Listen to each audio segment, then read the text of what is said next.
Now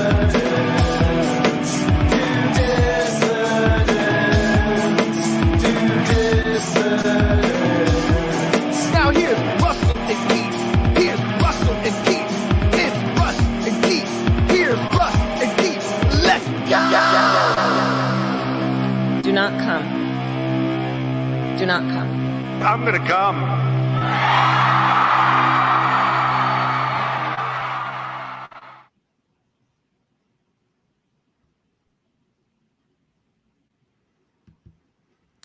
All right, everybody. What's up, dissidents? Welcome, one and all. This is the DueDissidence podcast. Keaton Weiss here with Russell Dibular. Hello.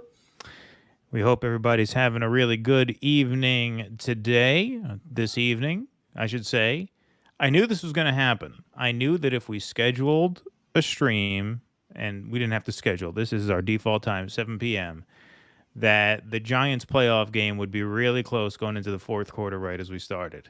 It's 24-24, New York Giants versus the Minnesota Vikings. But we're here for you anyway, diehard football fans that we are.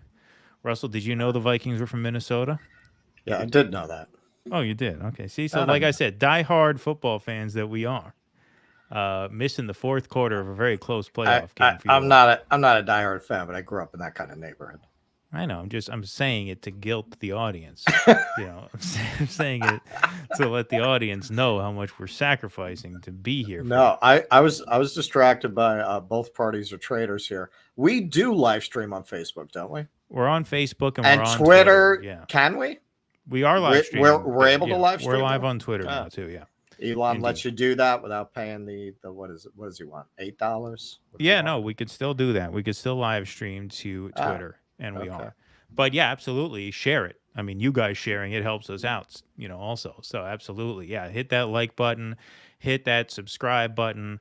We have a great show for you this evening. And we're going to start out doing something that we haven't really done before, which is just some quick hit headlines here. We thought these are things that, we kind of would like to cover a little bit, but perhaps not in like full segments. And so we are. Well, we know a lot of our fans are shut-ins. They only get information from us from these weekly live streams. Right. So we felt like this is an awesome responsibility. We have people in prison watching us. Right. Exactly. I mean, we should give them the news of the day. Exactly.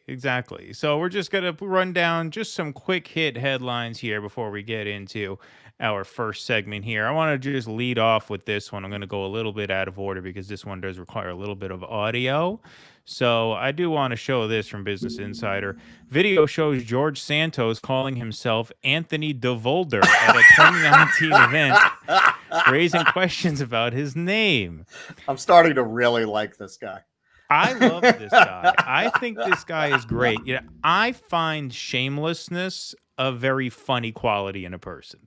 Like, people who are just this shameless are hilarious. That's why a lot of the Trump people are funny. That's why the Trump presidency was this dark comedy, because you have guys like Roger Stone, Trump himself, obviously, Sam Nunberg. Everybody recall that name, Sam Nunberg, the guy who was subpoenaed to turn over his emails, and he went on this press tour throughout New York saying, I'm not looking through my emails and figuring out what to give Robert Mueller. Let him arrest me. I'm not doing it. I'm a busy man. I have to make a living. I don't have 80 hours to go sifting through.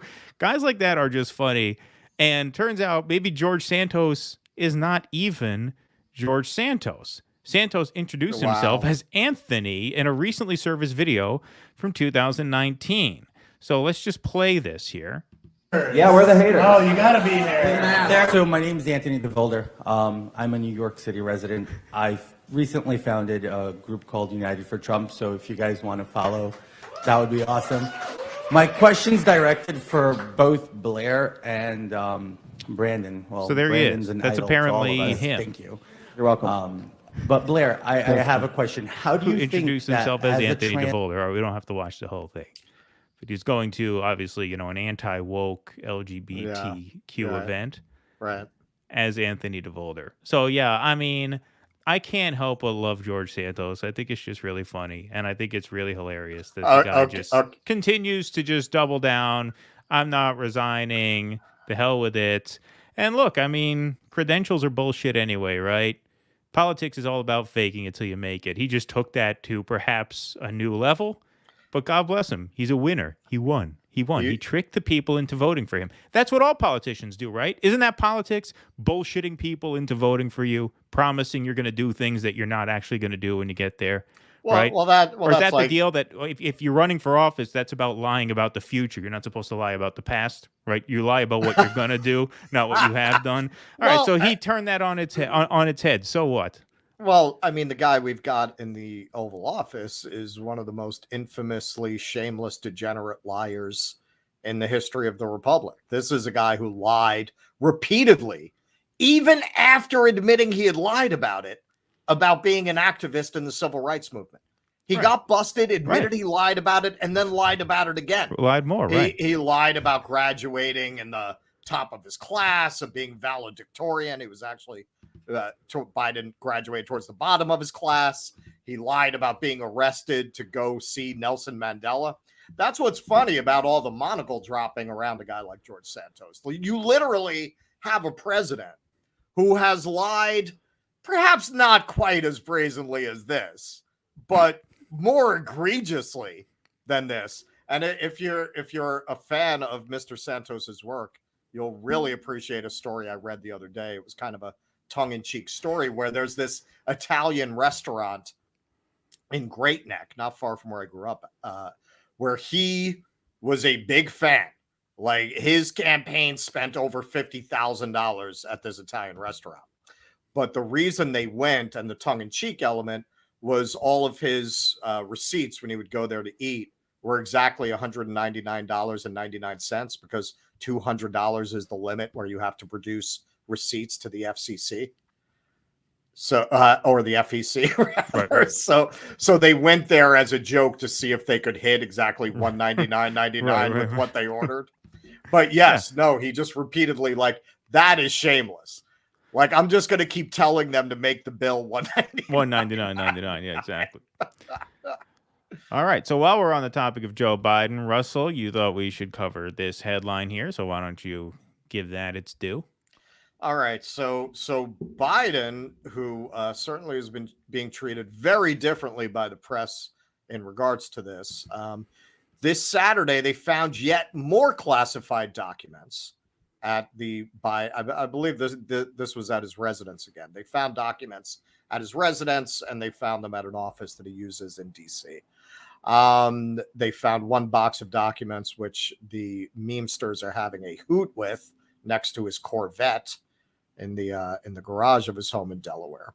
Now, his defenders are saying this is different because they're cooperating and they're being honest about it, but not really, because the White House said that they were done searching for documents, and then they found more documents now.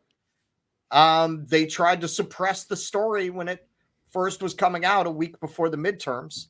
Now, what's in these documents, we don't know. Is there anything nefarious going on here? My personal opinion, probably not. This guy has a Secret Service agent whose job is to catch his drool in a cup. It is not hard for me to imagine that he accidentally brought classified documents home. I'd be very surprised if he brought home the nuclear codes. I don't think there's anything particularly alarming about it. But I believe that about the Trump documents too. Exactly. I don't think he brought home anything that was really important. No, it's bureaucracy. It's bullshit. You know what it is. It's paperwork for the empire, right? Who cares? How boring. It was a fake controversy when it happened to Trump, and I think it's pretty much a fake controversy now. The only thing that makes it amusing now is that the libs all had their hair on fire when it was Trump, right? Andrew Yang actually put a good poll on a tweet about this. He says, classified information. Care about it. Care when it's Biden. Care when it's Trump. Don't care about it. And overwhelmingly, people voted don't care about it, because it's true. No one really cares about this. The only people who care about this are the naked partisans on both sides. Right. And that's the only reason that this is really a story. Although it is, I mean, like I said, the story from this angle is that Biden went on 60 Minutes talking about how could you be so irresponsible as to take classified, he did the whole bullshit thing. So it's interesting from that angle, And but not credit really credit from where any other credit is angle. due. I will say, from what I've seen, that is the only angle the conservatives are going at this from. None of them are saying, "Oh, what did he bring home?" They're all going at it from that angle. Right, exactly.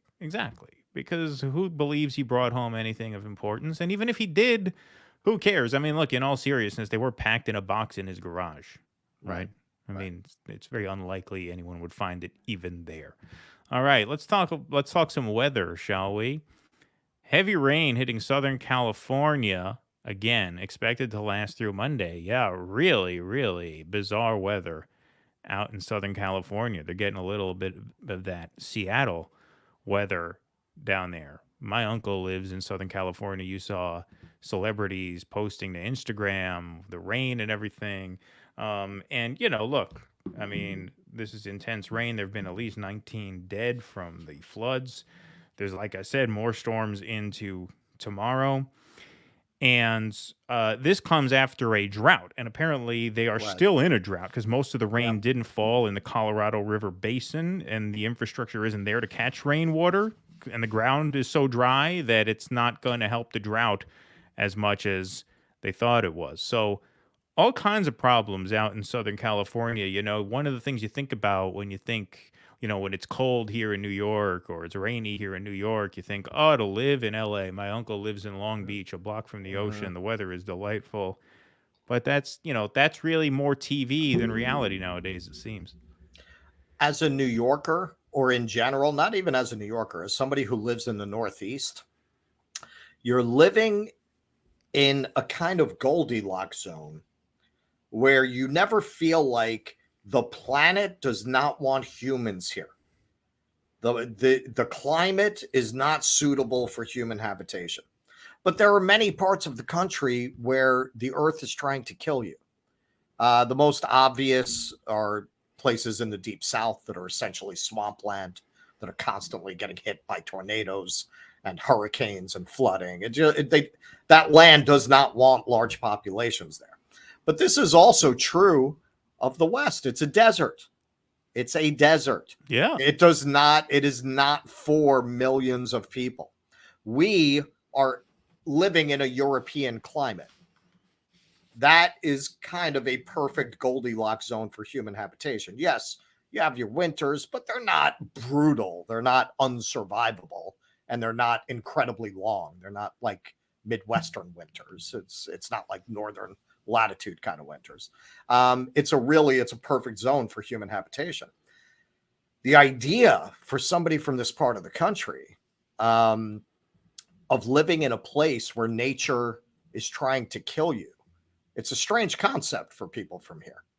But yes, California is prone to earthquakes, mudslides, droughts. It's just not really entirely safe in the way that people who live in this part of the country, just of the things that we think of that might kill us, we don't think of nature.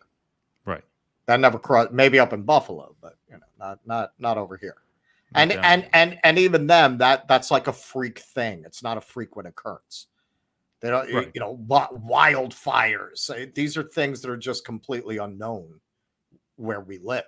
And my heart goes out to the people that they've lost 19 people already. That's almost certainly going to go up as the floodwaters recede and they search. There's a 5-year-old boy missing. Terrible. And with climate change, it seems like settling populations of this size in that part of the country is just getting increasingly untenable. This is the longest drought in 1,200 years. They've been in a drought since 2001. So that's part of why one big series of storms wasn't nearly enough to address it. Also, you were mentioning their infrastructure. Their infrastructure was designed, anybody who's ever seen the movie Chinatown will remember this. It's designed for the excess water to go out into the Pacific. Because when they designed this series of concrete canals that run through LA, they didn't need to preserve that rainwater. They needed to get rid of it. So the infrastructure is all designed wrong for this rain to really maximize their recovery. So now they're talking about completely redesigning it so that when something like this happens, they actually benefit from it. All right, let's move on. We have two more quick headlines to get to here. This was a late reminder here. Yellen says U.S. will hit debt limit Thursday. Warns of irreparable harm. Yep. Thank you for the heads up on that. That is something I meant to mention in relation to our coverage of the Freedom Caucus standoff with McCarthy. The success of that standoff make the odds that we're going to light the full faith and credit of the United States on fire. The odds of that just went up 80% easily. Yeah, easily, because these guys, they've demonstrated they are not going to back down. And the Biden White House has taken the position, which I think is the right position. They've taken a what is essentially a we don't negotiate with terrorists position. It is the job of Congress to pay the debts of the United States. That is not negotiable. It's not something we're going to talk about. I don't think that position is wrong. I just don't think it's going to be effective against this crew of kamikaze pilots. I don't think that's going to make them back down. Now, there has been a lot of discussion over the years about accounting tricks that they could use to get around this. One of them is that the Treasury literally mints a $1 trillion coin. Somebody literally carries this coin right. to the federal government. Here you go. Pay the bills. Right. This might finally be the time that they have to try to do something that crazy. Because if there's ever been a House of Congress that would torch the United States' credit rating on a game of chicken, it's going to be this one. All right. Well, we will know by the time we are live next. So we have a full week of programming coming up this week, which we'll talk about in a little while. Tusker, thank you, Tusker. I appreciate the $5 super chat. That feminist vice debate you mentioned was, I'm assuming you mean the most frustrating conversation I've listened to recently. Yeah, I watched the whole thing. So did Russell. We're trying to get a panel together that you're welcome to join, Tusker. So thank you for watching it, and thank you. I think that would be a really interesting episode, because that debate got a lot of coverage from conservatives. It was essentially ignored by liberals. And I think it was ignored by liberals maybe because I don't think they came off very well in that. You had that one woman who really, she had the laugh of a Batman villain, and was just the most off-putting, obnoxious person you could envision. You're just angry that voices that haven't been heard are being heard. Like, wow, man. I could see why people who would be empathetic to that part of the panel would not want to shine a spotlight on that debate. Yeah, I found it pretty grating to listen to as well. Pretty shrill. I found them very emotional. You know. Yes. You could say that. Yes. And a point. We talked about this before. A point that the conservatives on the panel kept coming back to, and they were right, was because everyone has been infected with intersectionality. They couldn't talk about feminism. Because every time they tried to talk about feminism, they'd go, well, as a black woman, or as a disabled woman, or as a trans woman, and the conservatives kept saying, yes, I'm not saying there aren't other challenges, but I thought this was a panel about women's issues. Right. That's what I'm here to talk about. Yeah. All right. The fifth and final headline before we get into our first segment of the evening is a headline somewhat of our own making. I want to shout out our friend and patron, Robert Penner, for supplying these photographs. Robert took some video as well of this event, which we're going to cut together with our video, probably have that ready for Thursday. We'll probably do a full segment on this with possibly an interview. But there was an anti-war rally in Times Square over the weekend on Saturday. We talked about that last week, where we had our guest Sarah Flounders come and plug the rally and talk about the sort of ethos behind it. And here we have some photographs from Robert here. They actually did have a fairly good crowd. It was very, very well, very well attended, as you can see. Sorry, I'm trying to find the, I thought I had this queued up exactly right. I didn't. But as you can see, flooding Times Square with speakers. They had a march to the People's Forum on West 37th Street, where Russell caught up with them. Russell actually filmed the meeting inside the forum. That meeting is also posted on YouTube, and Russell made some contacts there. So, Russell, do you want to talk about your attendance there, at least for the latter half? It is very interesting now, having a couple of months ago attended the rail workers protest at Grand Central Terminal, and then going to this. There's a running theme here. These things, these very classic kind of protests, anti-war, pro-union, these have got a really good representation from the old school lefties and the real on the ground organizers. And I caught this on film. One of the things they said, and we brought this up when we had Christoph and and Ike on. We were asking them, because I had noticed at their rally that one of the younger organizers wanted to start talking identity kind of stuff, and they shut her down very quickly. And one of the speakers here, they're talking this kind of classical Marxism. They're talking about Venezuela, and they're talking about the workers, and they're talking about war just being for rich people, and they're talking about how we have to unite across classes, how white people and brown people and red people, it's kind of classic leftism. And at one point, one of them actually said, this is not the time for us to get involved in these niche identity issues. This is not that time. We drive people away with that. We need to all come together, the entire working class, to fight against war. And it strikes me, whenever you have these older lefties, and more to the point, whenever you have these lefties who have real experience really trying to organize for real world results, not Twitter results, not Twitter followers, real results on the ground, they shy away from that stuff. And he came right out and said, we need to not be doing that. That I got the contact for him, and I do want to bring him on and ask him about that. So I found that very interesting. What else was interesting? I didn't even know this place existed. That's my bad. This is on 37th Street, the People's Forum. It's the size of an airplane hangar. I have no idea how they're paying for that. This place is enormous. It's enormous.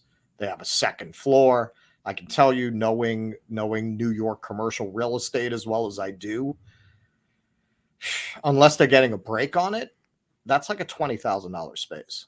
So I was shocked to find a leftist organization with a Marxist lending library in possession of a space like that.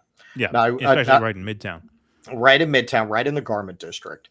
I will say, every now and then you get some old hippie who bought a building in the 70s, right, and fell ass backwards into getting rich, who will do something right, like who could that. just do it. Right, exactly. You know what? You guys can have it. Yeah, you pay me when you want. $5,000 a month, it's yours. Right. Maybe they got something like that going on, but I was shocked to find. I would think they must. I would think far they must. left. Yes, I can't see how they could be paying market rate unless they're being underwritten by the kind of people who would never underwrite a place like that.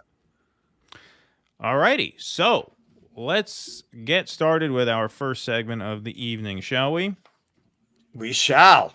All right, so we've been covering in the last couple of weeks here the fact that a lot of viewers of even more establishment aligned left shows like The Majority Report and TYT, a lot of their fans and viewers have been writing into them or calling into them saying, hey, this force the vote tactic seemed to work pretty well on the Republican side. Were we right to resist it 2 years ago when we had the chance? And should we adjust that strategy moving forward? And we've covered, obviously, the Young Turks' sort of defiant response to that, Sam Cedars' defiant response to that. But now we have the most spectacular exhibit of them all. We actually had one of AOC's supporters write into her Instagram live chat asking her about force the vote and about, strategy for her caucus moving forward. And AOC gave an answer that is truly spectacular. It's pretty long. I'll warn you, but we're going to stop and start quite a bit because it's worth playing the whole thing. It is truly amazing. There's everything in here from stupidity to hypocrisy to just outright lies. And so we're going to catch as many of them as we could. I've watched this a few times already, but let's start right now. Her response. Right. She wants us Trigger all to get warning, rid of our everybody. stoves. It's terrible. Really goes to show how much you need of a coalition in order to really forcefully negotiate for these things. So when people say, why don't we do this? First of all, there's a lot of cost and dysfunction. Second of all, those people who are holding out right now, they may have made certain structural gains, but they have also made incredible reputational and relational harm within their caucus. Pause right there. Yes, Okay, what do we make right, it? 10 seconds? Right. 23 seconds. Okay. Right.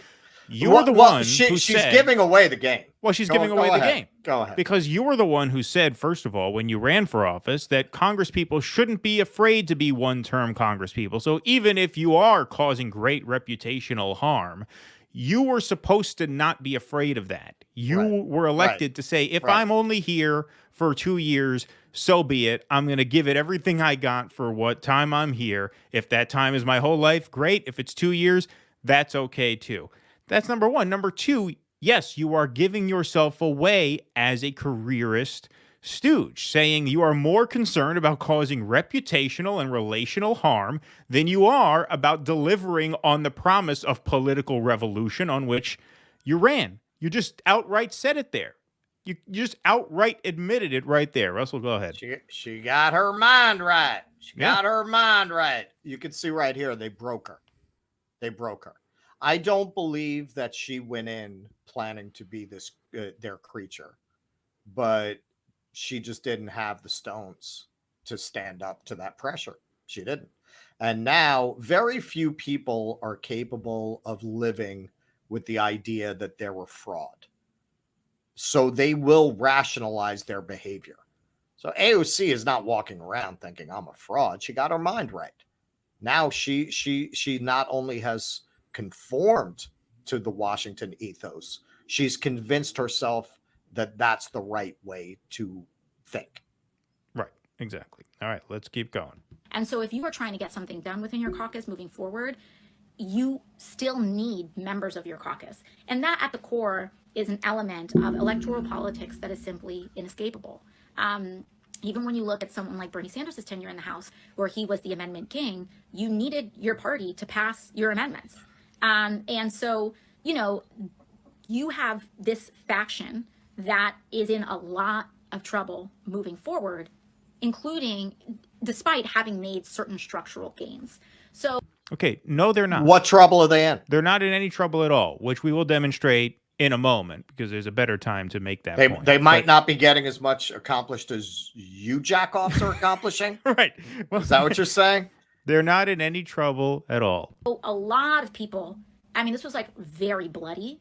Like, think of it like a really bloody bar fight. Like, no one comes out with all their teeth, without any broken noses, with everyone has had some blood drawn, and we haven't even been sworn in yet. Excuse me. They had an argument on the House floor. They had here she is once again conflating argument with violence, right? This is where, she accused Jimmy Dore of violence for tweeting angrily at her. Well, there was no bar fight on the House floor. One guy got a little heated. They had to pull him back. All the libs made a huge deal. Oh, could you see how could you believe this? They were arguing. They got in each other's face a little bit. That used to happen all the time. In England, it still does happen all the time. Right. Fist fights. When you see Straight up fist you fights. see videos of it in Parliament. They're screaming at each other, spitting in each other's faces. Right?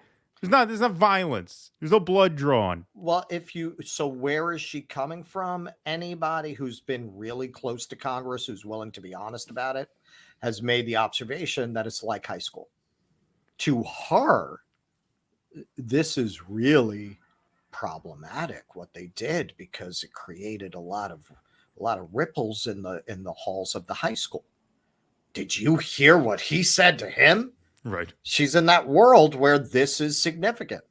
She's completely lost touch with the voters like the rest of them. And she thinks what they think is important is actually important. Yep. As opposed to the Democratic caucus.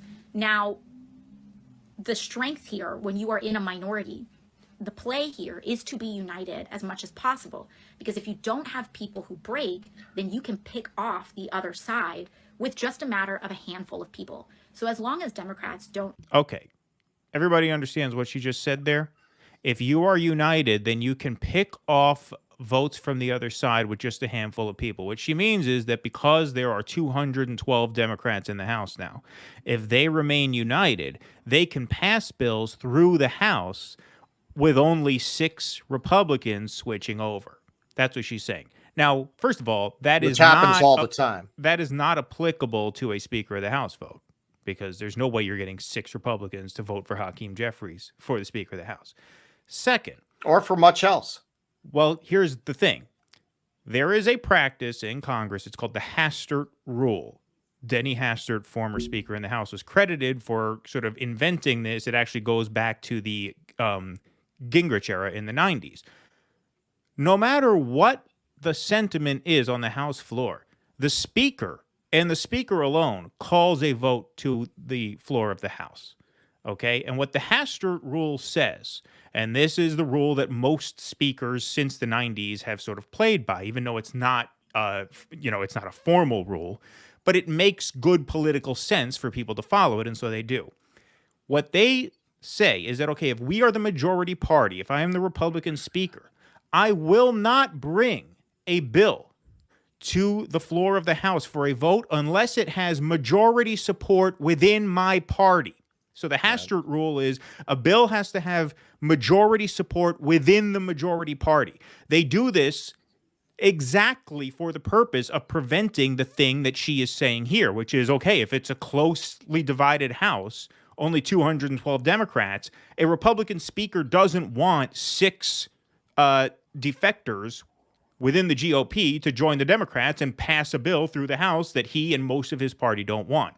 So even if there is support that she's talking about, even if the 212 Democrats get some Adam Kinzinger, Liz Cheney types, right? They're not going to be there anymore. But, right, if they find 6 GOPers to pass a bill, McCarthy still has the power to say, well, most Republicans don't want that, and I'm the Speaker of the House, and so I'm not bringing it to a vote anyway. So what she's saying there is almost certainly bullshit in almost every case. Now, a thing like a debt ceiling, they might make an exception to that if Kevin McCarthy has his head on straight, right?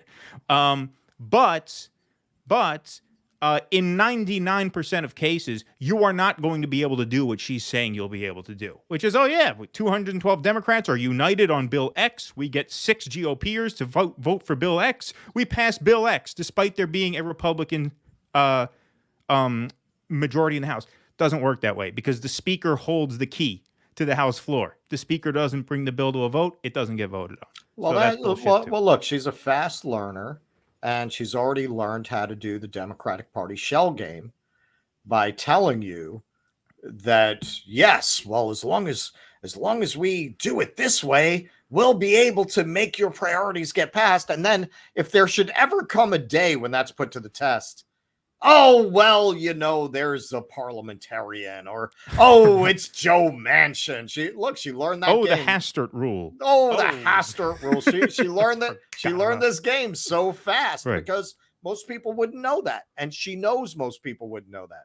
Mama Bear taught her well. She certainly knows her Instagram followers don't know that, right? Right. And so that's the real problem of social media, is that everybody gets siloed into their own camps, where the people watching her spew this bullshit have no way of knowing about the Hastert rule if she doesn't tell it to them. And Right. it's not in her interest to let them know that, so she's not going to. Remain united in a minority, then all the votes you need to win on a certain thing are, depending on how a margin is, 3, 4, or 5. Okay, so I just explained to everybody how people that's say- not possible in 99% of cases. Only in an emergency would that might come up. Like this whole thing where the debt ceiling is going to expire. We're going to default on our debt Thursday. Yeah, McCarthy might say, hey, if we have 10 Republicans who want to, keep bread in the stores, we'll suspend the Hastert rule. Go ahead.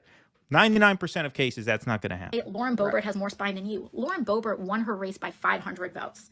Lauren Boebert took a Trump plus 9 district and nearly lost it to an up-and-coming Democrat as an incumbent member of Congress. Lauren Boebert is dramatically weakened. Lauren Boebert took a political risk, right? She took a political chance to stand up for what she believes in. And Republicans nationwide underperformed in the wake of the Roe decision. So this is not all about Lauren Boebert. And the fact is, you guys have made her public enemy number 1, and she still won her race. So if you didn't beat her right after Roe and after all of the work you did to discredit and other her, and I'm not saying that the things they said about Lauren Boebert were not valid. I don't think they really care about that, but okay, fine, that's politics. You couldn't even get her out under those ideal circumstances. You're never getting her out. So what did she lose? Nothing. And actually, she gained kamikaze status. And that's a great hand to play. It's a great hand to play, especially when you're trying to push an agenda that the majority of the people you have to coordinate with are against. In fact, that's the best hand you could have to play in that situation. It's the only hand to play. What you're talking about is meaningless. It's worthless. It's meaningful to you. You still get to go to the Met. You don't have to have Chuck Todd say mean things about you, but it's worthless for us, for people watching your Instagram. What does this do for them? The fact that you're in the good graces of your party. Explain that. What does that do for your voters? Maybe Lauren Boebert was inspired by the 2018 AOC, who said, hey, if I'm only there for one term, so be it. Yeah. Right? Yeah. She took a chance. She took your words to heart. Exactly. Robert Penner, thank you once again, Robert Penner, for the photography and the videography. We'll be showing more of your work almost certainly on Thursday. We're going to try to lock down an interview with one of the guys who spoke there, but we will show it when we do that interview. AOC turning into Joe Crowley faster than he did. Yes. Good point. You know what, Robert there is setting a good example. You cheap. Yes, setting a good example with the super chat there. With the super chat. Let's get some super chats. Daddy needs a new pair of shoes. Yeah, can I at least get a Giants score? Does anybody know the Giants score? Congress. Lauren Boebert is dramatically weakened. And the people of Colorado nearly sent her packing. If 500 people voted differently that day, this would not be happening right now. And so, if you're a Republican, you know what? I'm sorry. If 20,000 people across 5 states had voted differently, Donald Trump would have been reelected. Right. So what does that mean? What does that mean? Right. What point are you making?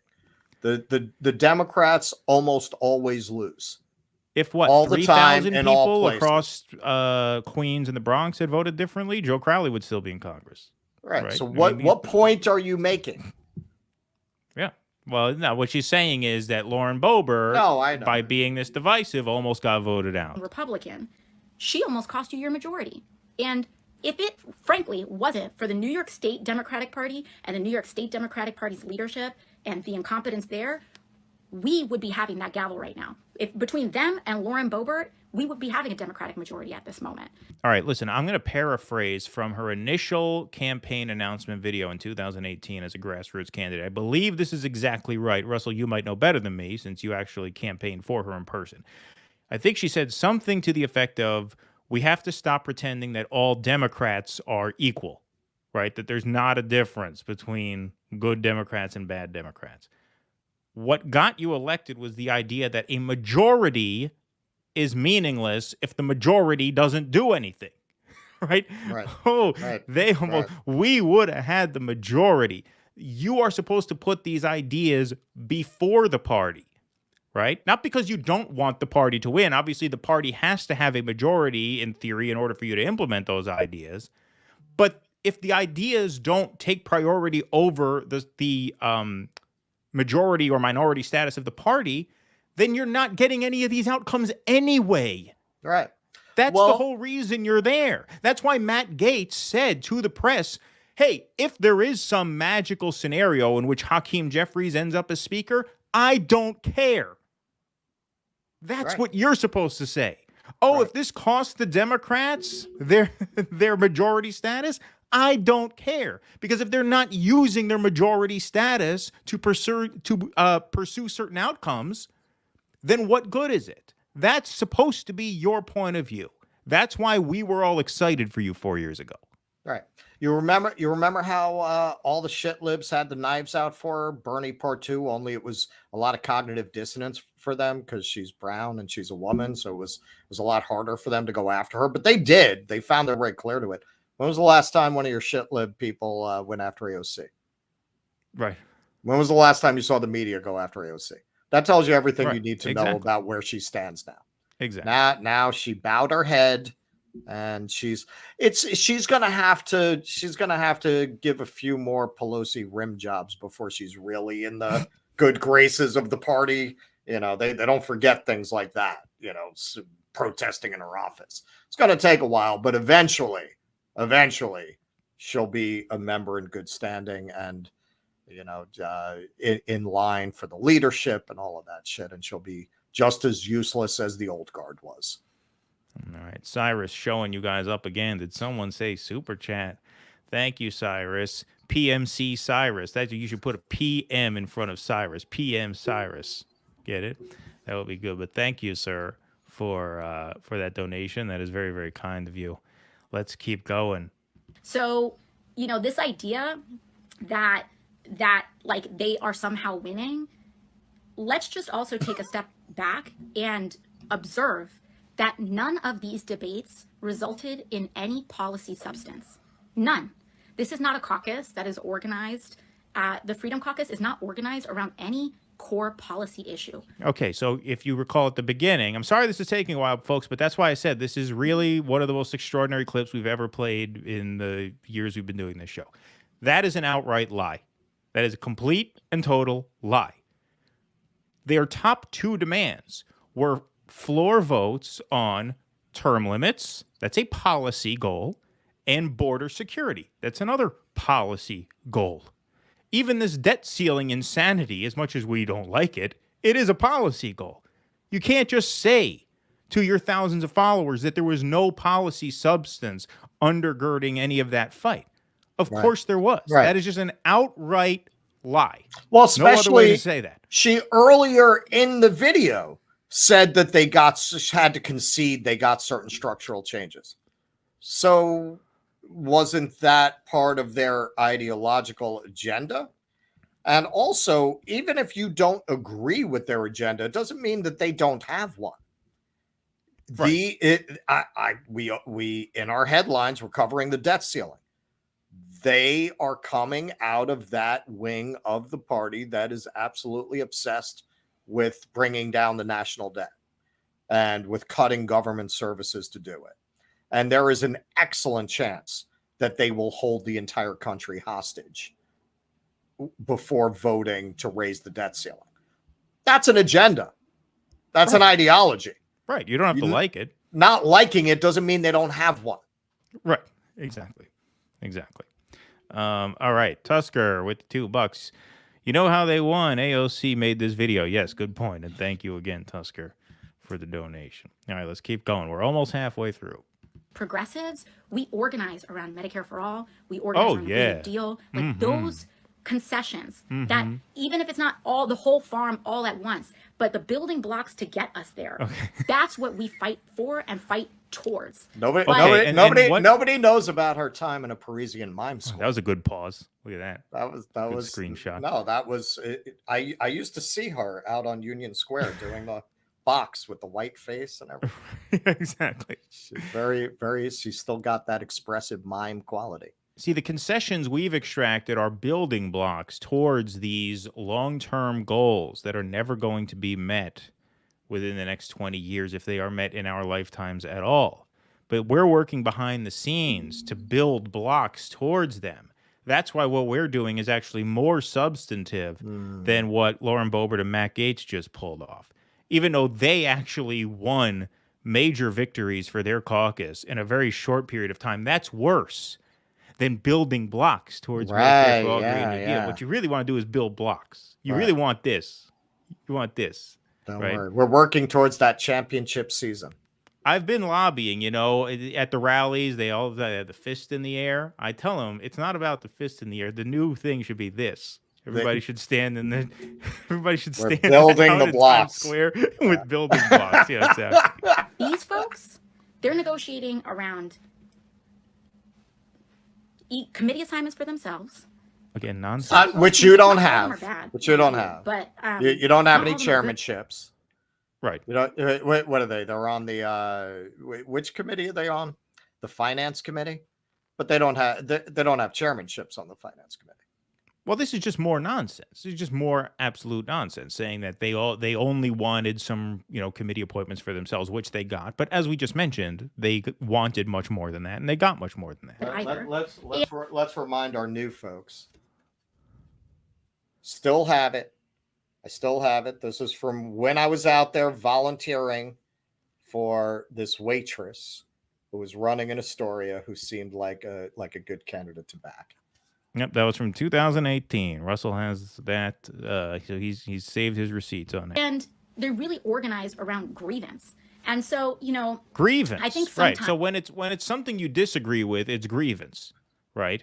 Right. I mean, they would probably call look, obviously I don't view it this way, but there were a lot of conservatives who would view our attitudes towards privatized healthcare as a grievance. Right. We feel aggrieved by the fact that people are denied medicine because they can't afford to pay for it. Right. Now, I don't see that as a grievance, but that is subjective. Someone who doesn't have my politics would see that as a grievance. Right. So it's very easy to brand any opposing goal as a grievance because most political opinions are born of some unhappiness with the status quo. Right. Now, if you want to be cynical about that and try to put that down, you call it a grievance, right? If you believe in it, it's not a grievance, it's a cause, it's righteous, right? But that's completely subjective. So a Democrat calling a Republican policy goal a grievance means nothing. Of course. Yeah. Well, especially this Democratic Party that doesn't really stand for anything. Right. Exactly. Colin, thank you, Colin. I appreciate it, bud. I wonder what concessions the squad got from Jeffries for their vote. Right, exactly. They didn't even ask for anything. He didn't ask for anything. This is a guy who literally had a pack to fight more progressives getting into the House. And you don't refuse to vote for him? Right. And you're sitting here telling people that you're playing some kind of brilliant strategic long game that's going to don't worry, it's going to pay off. I can't remember which politician this was. He had been in office for like 20 years, and it was really this palpable red wave year. Everybody knew the Republicans were just going to sweep. This is a very long time ago. And he goes up in front of a microphone and he literally looks panicked. And he goes, I've been in office for 20 years and it's about to pay off now. So you don't want to vote me out now. He literally said this. I can't, if anyone's enough of a politics geek to remember who this was, please tell us in the chat. That's what she's telling you right now. Don't worry. You keep coming out and voting for us, and it's going to pay off one day down the line, one day. Well, to Colin's point, actually, and Russell, to yours, yes, Jeffries has a PAC, Team Blue PAC, which is designed to keep insurgent left-wing Democrat challengers out of Congress. One of the concessions that Gates and Boebert got was that a McCarthy PAC, a McCarthy pro-incumbent PAC, could not interfere in primaries in safe red districts. In other words, if it's a district that Republicans are going to win anyway, and one of the, Republican, sort of populist right insurgents wants to primary out an establishment GOPer, McCarthy's PAC cannot interfere in that primary. That seems like the kind of concession that you might have wanted to get in exchange for your vote. Exactly. If you want to build the squad, which we're going to get to in just a moment here. While you're here, everybody, we got a big crowd in here. If this is your first time here, hit that like button, hit that subscribe button, please. Like and subscribe. Oops, sorry. Sometimes people conflate the necessary work of outside organizing with the internal work of legislating. And the fact of the matter is you cannot do one without the other. I mean, I do think there's a decent amount of organizing you can do outside of legislative goals. There's plenty. You can organize a tenants union. You can unionize your workplace. You can do all sorts of stuff. But the idea that you can push and emphasize legislative goals without an outside, that part I think is untenable. Okay, well, maybe you should just quit and go and do that. Go form a tenants union because you suck at this. You clearly suck at this. You're in there making a name for yourself, doing fuck all, and then telling us to build a fucking tenants union. Just quit and go be an activist. You've talked to newspapers, you've given them a sob story about how hard it is in Washington and stuff like that. Why don't you just quit and go do that, right? Notice she doesn't even talk like that anymore, right? For the first year in office, she talked like she was tormented and really torn. Maybe I should just quit and go be an activist. But now it seems like, no, she knows her place, right? She seems much more comfortable. Because if you go and organize a tenants union, that's very fulfilling work, but you don't get Instagram live sessions with, 50,000, followers watching you, right? It's a much less glamorous life. Those kinds of organizers don't get to go to the Met Gala, Well, yeah, no. I mean, clearly she finally accepted the invitation to put on the black robes, go down into the sub-basement, drink from the chalice, and become one of them. Right, exactly. This is a great point Tusker made. Then quit demoralizing the outside game. Right, exactly. Like, this does not help build an outside game, right? You going on here talking about, how we have to be united as a party behind the corporate wing because we might be able to peel off 4 or 5, just spewing this just out and out nonsense. This demoralizes the outside game. That's a very good point. At least as a progressive, actually just in general, because the right wing of the Democratic Party also organizes on the outside for their internal goals, but they do it with money. And as progressives, we have to do it with people. And so, when you have a base that focuses most of its ire towards the people on their side, because YouTube algorithms reward that. Was that directed at me? Oh, you're talking to us? What people on our side are you talking about? Are you referring to yourself? Because you've done absolutely nothing for our side. Nothing. You've asked a few CEOs some pointed questions. Give me your salary, I'll go do that. Okay, right. What have you done for us? Nothing. The capitalists who run those algorithms. And so I'm not saying that all these folks you hear that, in these media tools outlets of the who stir these things up are bad. Far from it. There tools are of the capitalist algorithm. People, doing very thoughtful work. But there are also a lot of people who make and determine what they're going to make their videos on based on YouTube views and based on algorithms. And those algorithms that's always reward left infighting. That's what's going to get you your clicks, right? And so you have to be really thoughtful about some of that and how you navigate in that, because at the end of the day, we still have very small numbers in Congress, and our central goal, at least ours, is in growing those numbers. This is one of my favorite lines. Which is why we're really excited this Congress to add to our existing squad. Like in 2014, we came in, it was just 4 of us. Then in 2018, we added folks like Jamal Bowman. Her years are off there. Obviously, she means 2018. There were 4, and then 2020. All right, but we won't. All right, no, we're not going to. Right, We're honest brokers. Right, fair enough. 2014, we came in, it was just 4 of us. Then in 2018, we added folks like Jamal Bowman. We added, progressives. But this is still my favorite. Progressives. We had Cory Bush, of course. And now this Congress, we have now added Greg Casar, Maxwell Frost, Delia Ramirez, like many other progressives into Congress. And now, where we started with 4, we're getting a little closer to that double-digit representation. And that's... a little closer to double-digit representation. There's 435 seats in the House. You're talking about 6 years later, we're a little bit closer to double-digit representation. If the squad grows to 10 is 2.5% of the House. That's when we're gonna start wagging the dog. So just wait until we have 10 of us in there. Ooh. All of a sudden, we're going to be willing to take the heat we're not willing to take now, taking stands against these goons that run the party. I don't even know if that's what she means. I think she means like we're building towards a majority ourselves. We're going to be the majority. Right. We're almost at 10. But at that rate, when would that be? I mean, at that rate, it would be, let's say if they get 10 seats in 6 years, then whatever, it would be 10 seats every 6 years. So they would need another 210 seats. So what's 210 divided by that's 21? Yeah, there would be about 65 years, right? If I'm not mistaken. Yeah. So Blackjack is making the point here. The CPC has over 100. Yeah, I mean, she's talking specifically about people who are thought of as the squad. As the squad, that's what she's talking about. As the squad specifically. Right. Because the CPC just basically hoard itself out to whoever wants cover for their bullshit policies. You pay like $400, you get to join the CPC. Hakeem Jeffries is part of the CPC. He's part of both the CPC and the Third Way New Democrat Caucus. He bought himself into, he bought his way into both. Anybody could. They're like the Congressional Black Caucus. Right. Yeah, exactly.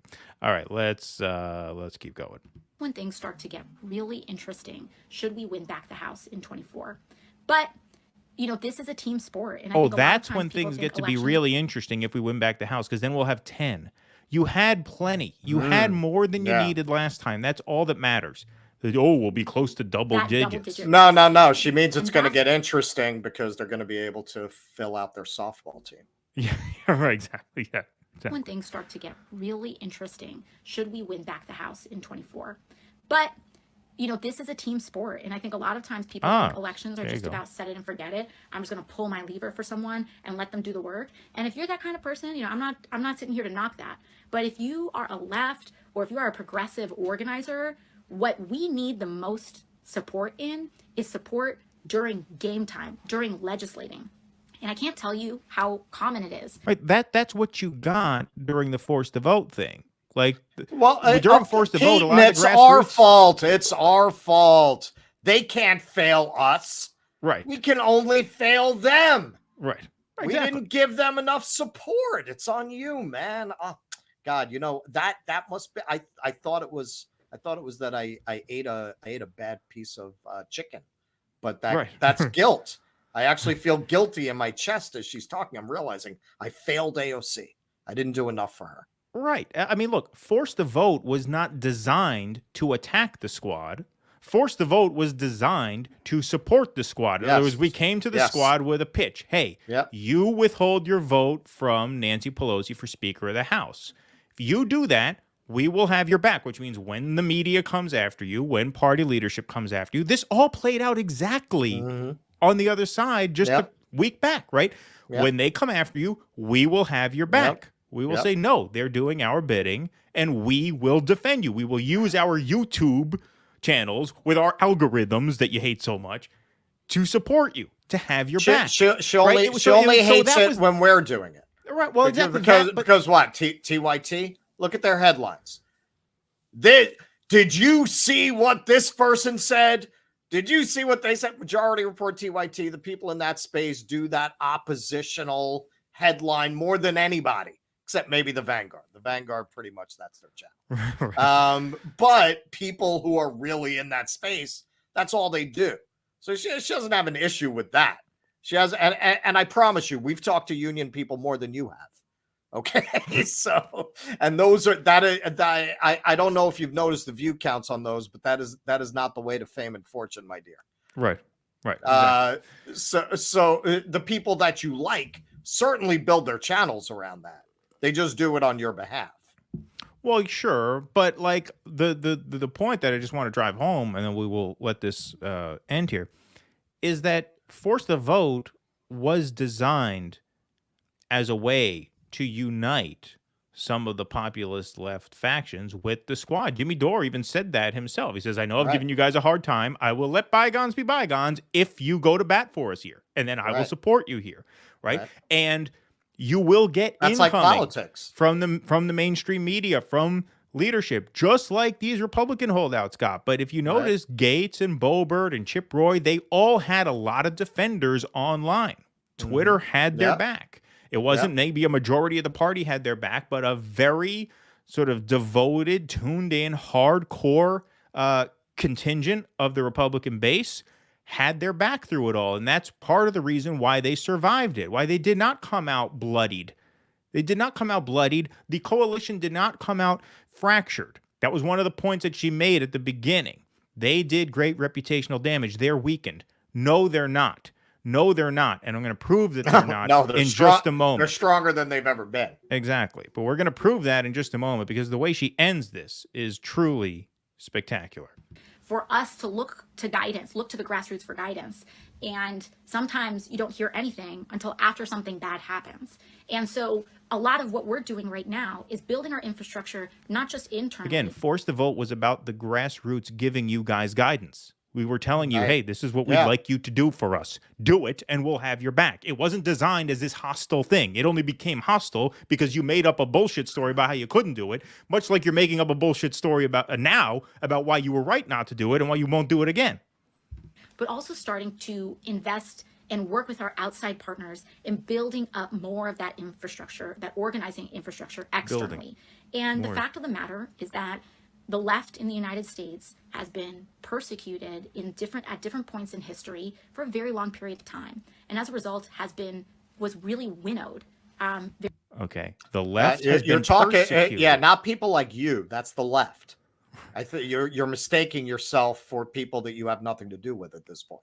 Well, I just want to set this up because this is truly a fantastic way to end this video. The left has been persecuted throughout history. Now let's hear what she says here. Very much. And for people who may ask how or what or why, there are so many ways you can look at it.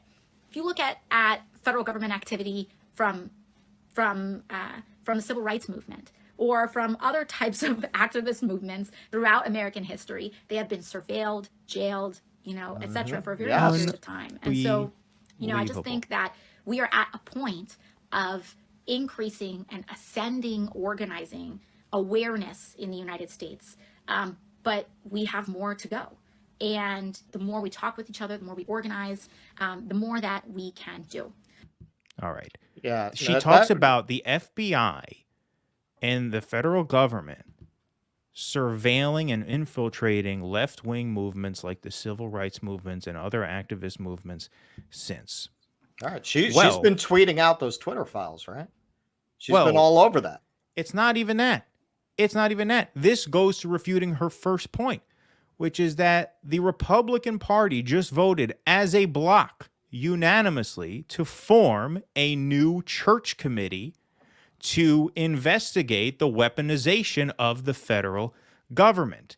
Every single Republican voted for it, which proves that no, the Freedom Caucus hand has not been weakened. The party was completely in lockstep behind forming a select subcommittee on the weaponization of the federal government. That is what it is called formally.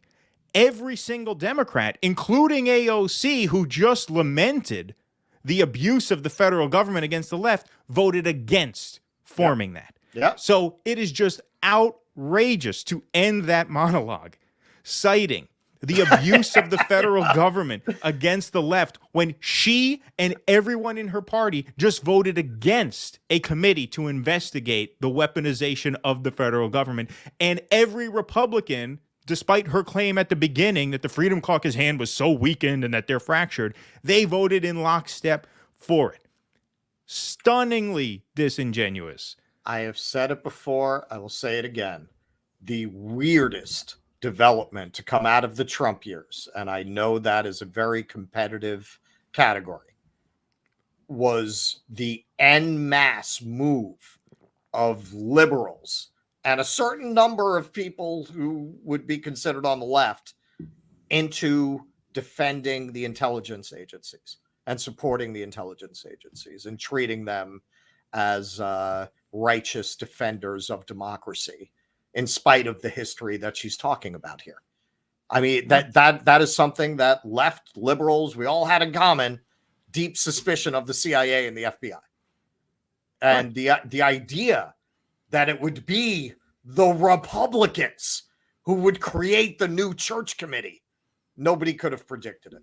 The best futurist in the world never could have seen this coming. No, of course. Of course. She ends that monologue by saying we have to keep building our grassroots movements because the left has been sabotaged by the federal government. But there was just a vote on whether or not to form a committee looking into that kind of sabotage. And every Democrat, including myself, who's making this video, voted no. I mean, it's just, it doesn't get any sleazier than that. She knows she just voted no. She didn't forget that just happened. Right. She knows that just happened. Well, no, because this is the good FBI. This is the good CIA. This is the FBI and the CIA that sabotaged Donald Trump. There are FBI and CIA. Exactly. That's ultimately what all of this comes down to, right? This ties nicely into our next segment, which is a pretty short one. But the reason we structured the show this way is because Hakeem Jeffries is vowing to fight the new church committee. So there was recently a vote, obviously. It was a party line vote. 221 Republicans voted yes. 211 Democrats voted no on the formation of a new church committee to investigate wrongdoings and weaponization of the federal government, in particular the DOJ. And Hakeem Jeffries took to Twitter to promise his justice-minded Democratic constituents that he was going to fight this committee tooth and nail. Extreme MAGA Republicans have established a select committee on insurrection protection. He always does these hip-hop type rhymes now, like that's his thing, right? Some fucking stupid fucking catchphrase, right? We will fight it tooth and nail. Now, what I found great about he's the new hip cool house speaker. Yeah, exactly.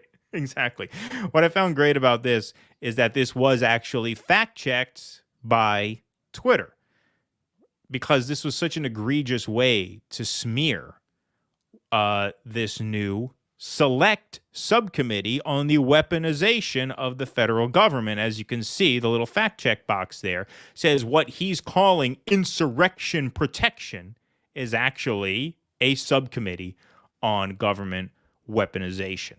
And so, who are the fascists here? He's going to fight that tooth and nail? Right. Who are the fascists here? Well, this is what's crazy. It just keeps getting crazier because now, more and more, if you are a civil libertarian, you're being pushed into this position where not only can you not support Democrats, you're being pushed to a position where you're going to have to support Republicans. I don't want to support Republicans. I don't agree with them on most things, but I agree with them on this. I agree. And this is a vitally important issue. Of course. When you have the other party is not only extremely pro-intelligence services, they're also extremely pro-censorship. They're very pro-speech control. They're very pro-limiting what can be discussed in our universities. They seem to be very pro-weaponization of the government. Maybe that's why Yes. he's vowing to fight this tooth and nail. They seem to Right, be very right. supportive of the These government Twitter weaponizing files its just power. dropped. So you can't even argue this is a committee in search of a problem. The evidence just came out. We saw how the federal government manipulated Twitter management into becoming an arm of the government. How they started off very resistant and they ran an op on them. They ran an op. They turned them into CIs. They turned the whole Twitter staff into their informants and their accomplices. And you don't think a committee like this is necessary? Like, who am I supposed to support? Yeah, I live in New York. It doesn't really matter who I vote for. But if I were in a swing state, I don't know who I'd vote for at this point because of issues like this. Because the Democrats aren't doing shit for you anyway on the things that I do care about. And on the few things that are getting done in Washington, they're on the wrong side. Right. Well, exactly. And look, beyond that, I mean, like I said, they are focusing more specifically on the DOJ now, right? And a lot of that does have to do with the January 6th protests and things like that. But I would argue that, yes, the DOJ is being weaponized against people who were at that protest in ways that are not fair. And that is no doubt going to be one of the major thrusts of this select subcommittee. And if the Democrats wanted to say, hey, while you're investigating abuses against the right, why don't you investigate abuses against the left, right? They could actually use that to shine a light on some of those issues. They're not. But I'm sorry, it is weaponization. This is an unprecedented thing where you have this January 6th riot, and then you have the government going into photos on people's social media and not just sniffing out people from their own social media photos, but looking in the background and finding, okay, who happened to be there and let's prosecute them. That does not happen in normal cases. That doesn't. Now, listen, we covered the George Floyd protests. We didn't really have a YouTube show then. We wrote about it a lot. We covered it on our audio show a lot. We spoke very, very favorably of all of those protest actions. But I want you to tell me, everybody, and sorry, Russell, I didn't prep this graphic because I literally just thought of this now. So I scrambled here.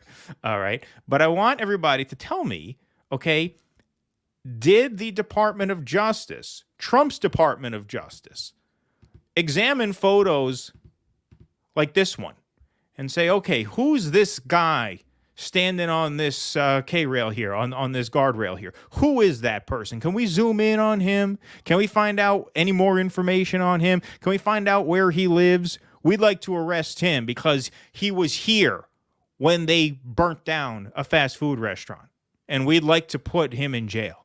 Now, I'm not saying that should have happened. Don't get me wrong. But I'm saying it is happening to the January 6th people, and it didn't happen to anybody at these riots where police stations were burned to the ground, right? I mean, there was, dramatic, not just civil unrest, but in a sense, burning down a police station is an insurrection of its own. I mean, that is an attempt to overthrow the local government of a town or city. Oh, right? if you wanted to get cute about it, I'm sure you could use the Patriot Act, call that terrorism. Of course you could. Now, once again, I want to be 100% clear about this because this is where it always gets a little confusing. I am not advocating you do that. I do not want anyone in this picture to go to jail. I don't want the book thrown at them. I don't want their lives ruined for being at that rally or rally. Funny. All right. But everybody knows what I mean, right? So it was a fiery rally. Right. It was a fiery rally. But I don't think the people at January 6th deserve that treatment either. Now, if somebody is convicted of assaulting an officer or anything, that's different. That's different. But we're not talking about that. It was widely known. This was all over the news back then.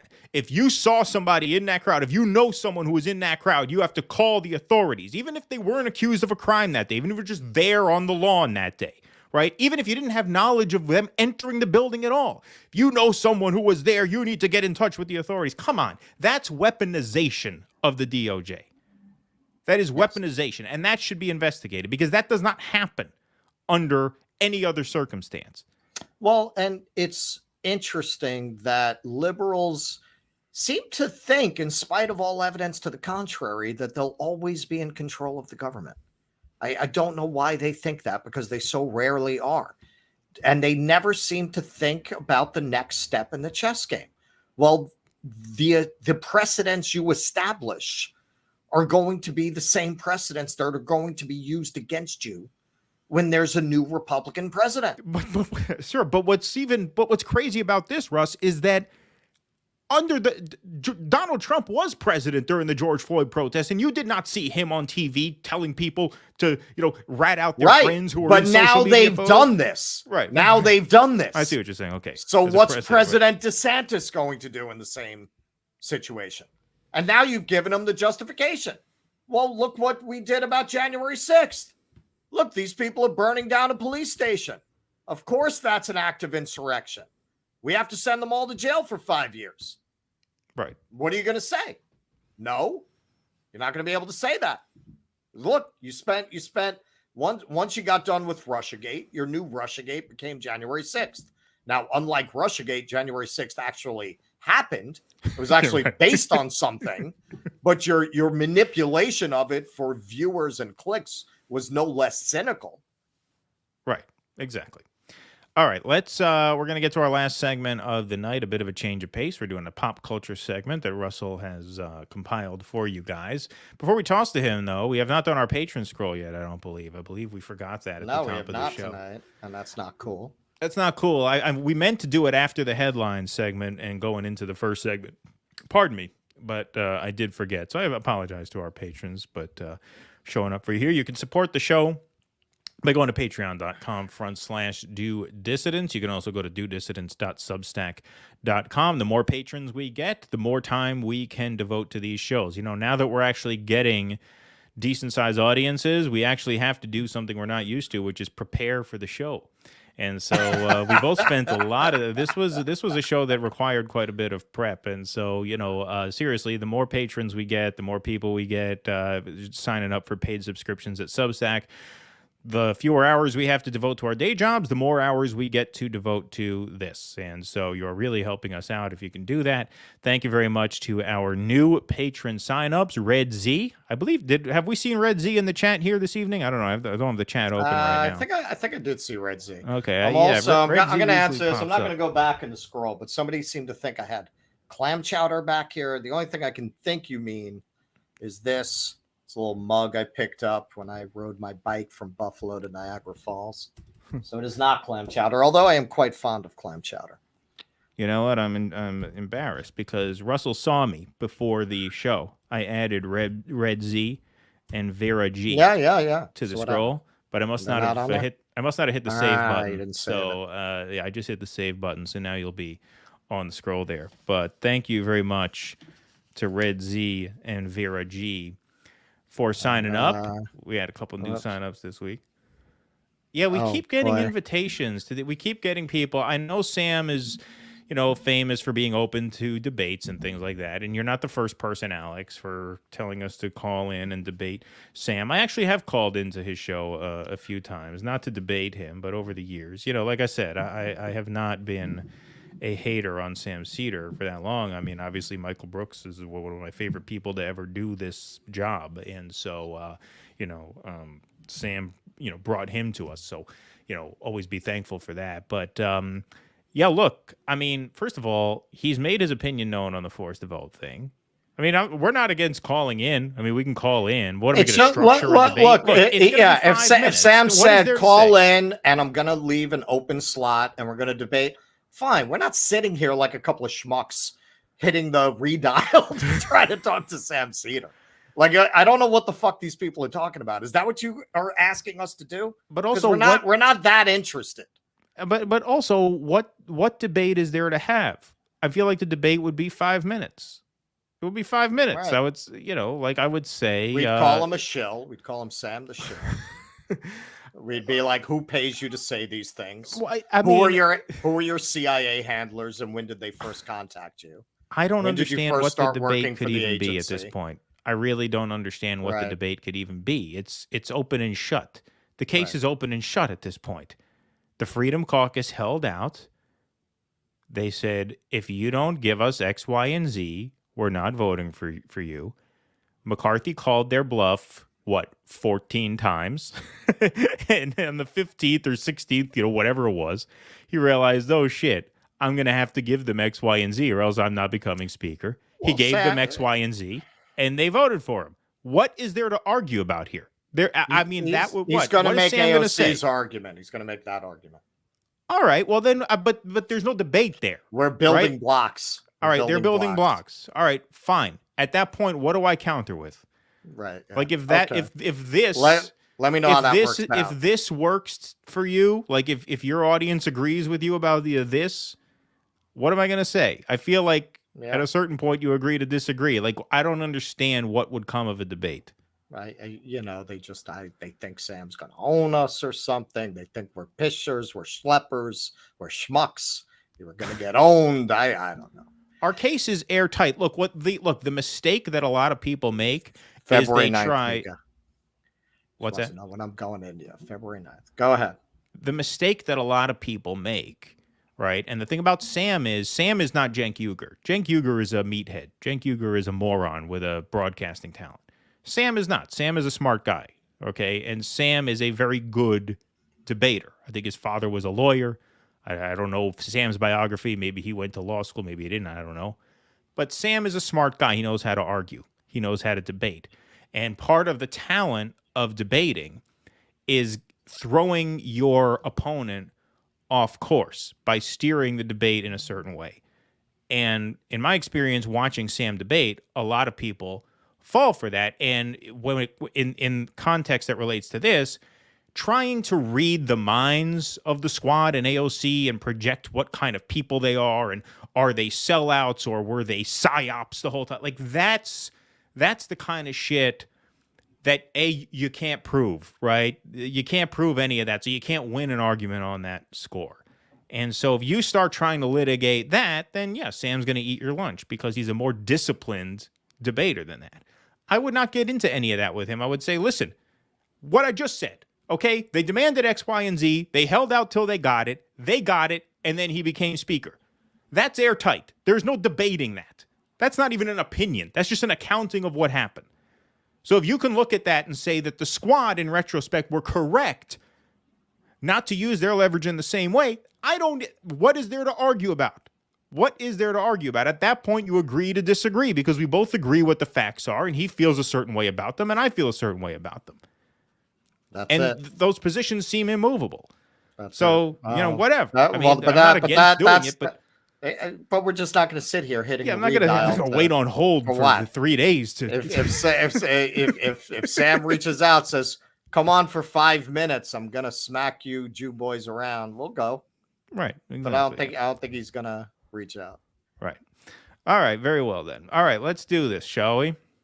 Let's do it. All right. You're up. Okay. So Velma is the latest episode in the ongoing Go Woke, Go Broke saga. What's very interesting about this in particular, though, is Mindy Kaling managed to piss off everybody. She managed to piss off both sides. She bit the hand that fed her. She did the typical She-Hulk, make a show that attacks the fans on behalf of people who aren't fans, who can derive entertainment value simply from subverting a popular IP and attacking it. That it doesn't even have to be good. As long as you do that, those people will be entertained. She pissed off those people too by making little, what she thought were sly anti-woke jokes. Those people are not known for their self-deprecating sense of humor. So I put together a little montage to give you an idea of what's going on around this adult version of Scooby-Doo. Heard this new version of Judy Jetson wouldn't be boy crazy? The only word I had to describe my disgust is jinkies. If there is one thing the internet agrees on, it's that you should never change anything ever. Sincerely, Velma. Well, at least Judy's still white. Why do you want to piss off existing fans? I'm sure the answer at the pitch session was, we're looking to make it for a modern audience, which is the dumbest thing any creative person could say.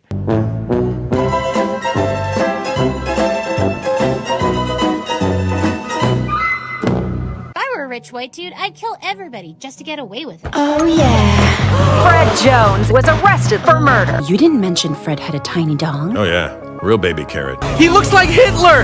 And not just because we compare everyone to Hitler these days. Mom, stop! Not in front of my gang. Each of the victims is hot. Why don't you teach them to be not hot like you, Velma?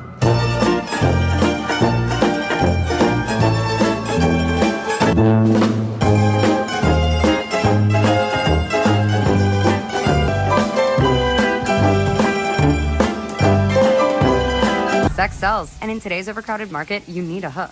The only hook a good show ever needs is good storytelling. Great. Now even just being myself won't work.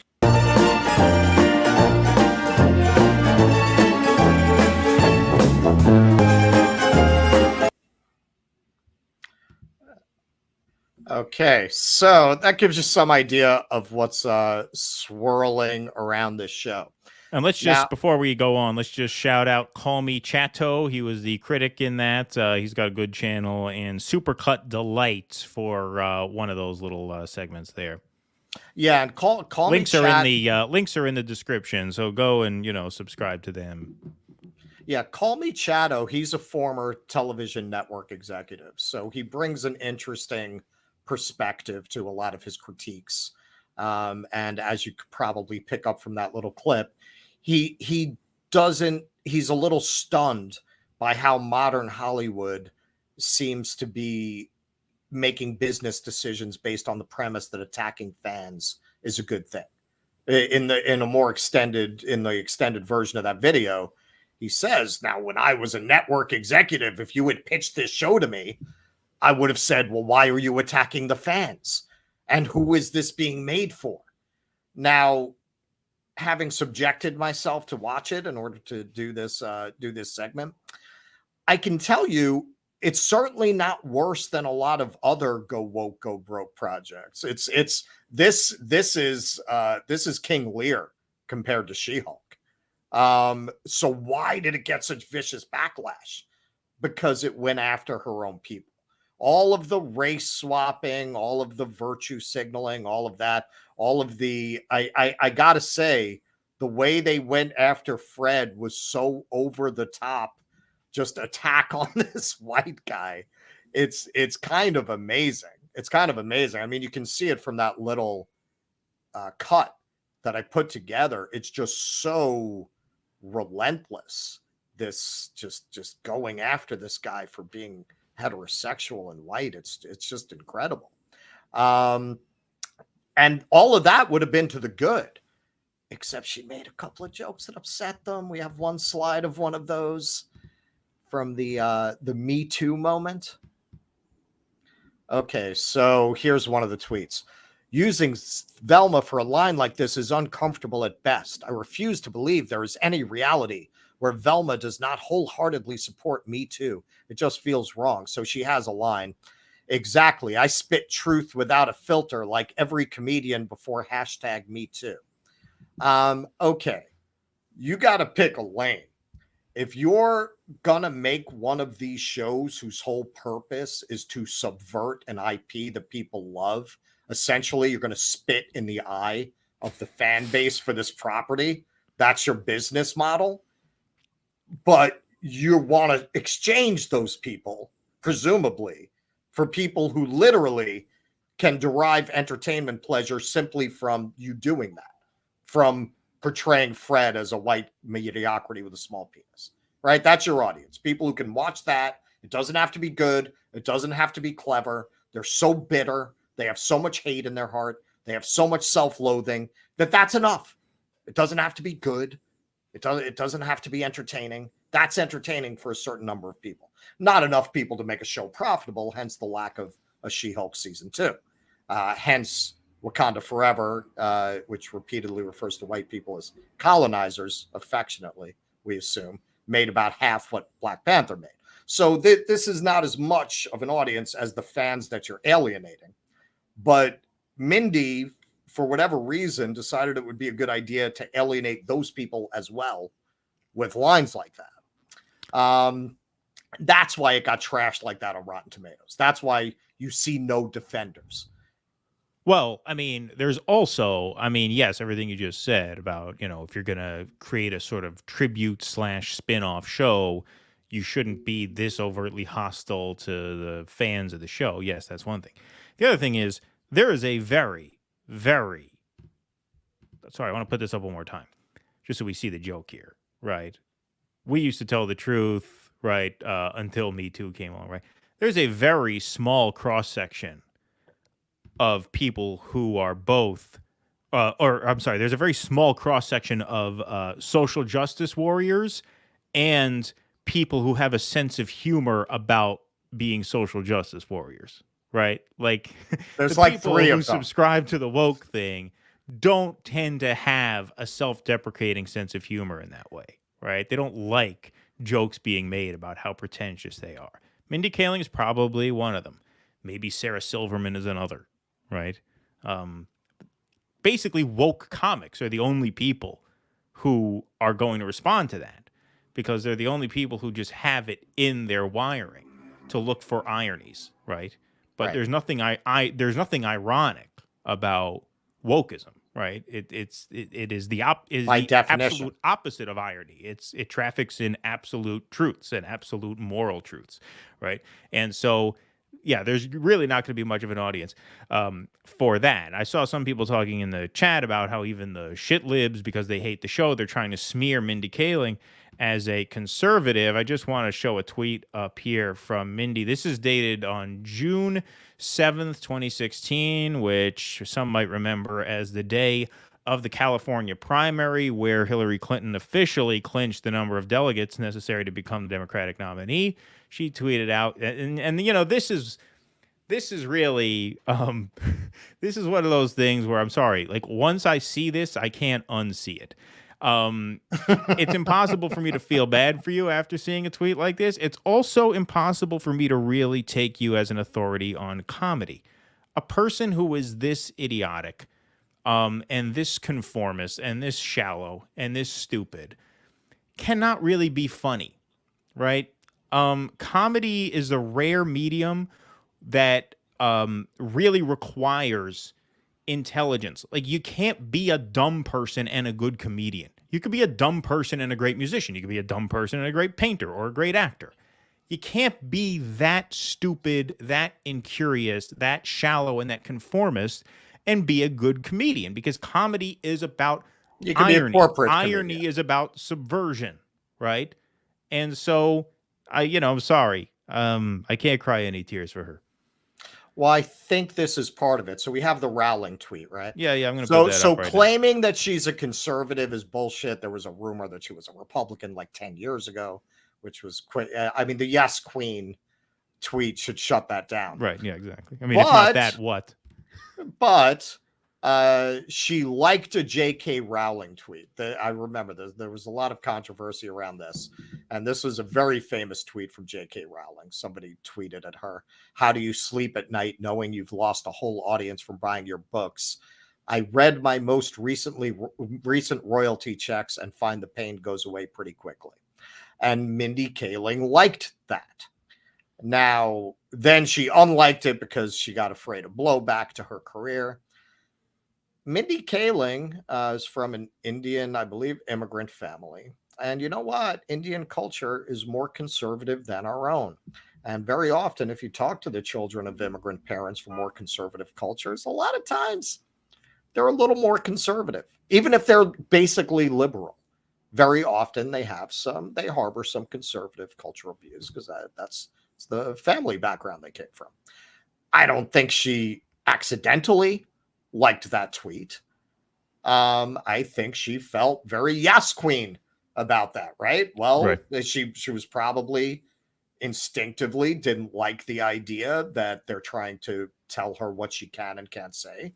I would imagine she probably sympathizes with her views on trans people going into women's spaces. And so she went with her first instinct there. And that is very consistent with what you see in this show, because it's not good. But here and there, it seems like she feels like I'm giving them a Chinese drug dealing lesbian Daphne. I'm giving them a South Asian I don't know, vaguely bisexual Velma who's having a thing with Daphne. Giving them a black Shaggy who's not even named Shaggy anymore. I can get away with going outside the box a little bit and poking a little bit around the edges of woke humor and woke standards, but you can't. You can't. Not at all. Not at all. And now that you burned the fans, you can't burn those people too. That is what She-Hulk didn't do. There was not a line, not a moment, not a gesture, not a nod or a thought in She-Hulk that was not designed to appeal to bitter, upscale feminists. And if you said a bad word about that show, they came for you, man. Wow, were they all about it? It was like, wow, this was like somebody followed me with a camera if I could turn into a 6'7" green person, right? That's what that was for them. This, now you attacked them, and they don't dig that. They're not going to forgive you for that. So now you have nobody. Now the show is not for anybody. Yeah, and it seems fairly ill-fated. Yeah, well, clearly it's going to be interesting seeing how this develops over the next few weeks as people hate watch it. Very much like they did with She-Hulk. Like, I think 80% of the audience that She-Hulk retained were hate watching that show. I think the same thing is going to happen with this. What was also funny was before the backlash, particularly you get all this backlash from Indian women, which I think is valid, saying, hey, you know what? Having Mindy Kaling constantly inserting her own experience as feeling like an ugly loser isn't really esteem building for us. To keep having the Indian woman be this person who's like homely and in awe of white people and their accomplishments and their aesthetic superiority. Before that backlash came, this is what's funny when the woke eat each other. So you had, I did find Screen Rant and, of course, the Daily Beast gave it a glowing review about how it's subverting white expectations. And because that's the script.